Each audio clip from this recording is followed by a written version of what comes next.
I would like actually to address a couple of the things that Dr. Stanwood mentioned. I mean, you opened initially with the gaslighting of women, which I think is something that I looked around the room and I saw a lot of, and by a lot of I mean all heads nodding.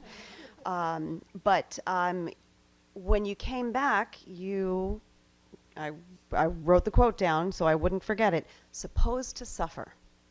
I think that we talk about, it was mentioned that, when you're a woman, you're a caregiver, you take care of others, your instinct is to care for others.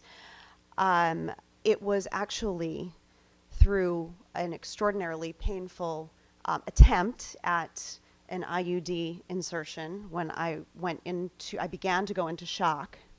Xanax was recommended for the time that I would come back and follow up, which I did not do. We're going to skip that. But I got back into my car after I had calmed down, and I was moving back on with my day. I actually didn't discuss it with anyone because it has always been my impression that that is just normal.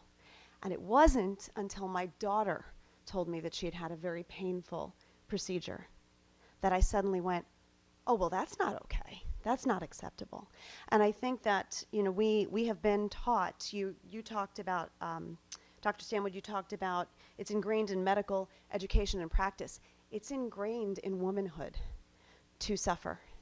And that, I believe, in answer to a sort of question that you asked, what was the impetus for so many of us to come here, I think we suddenly are coming out of the fog that the nightmare of the expectation that suffering is just our lot in life, and aren't we so much stronger for it?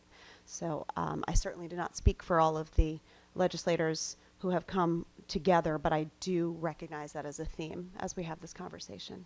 So thank you so much for bringing us together and for joining us.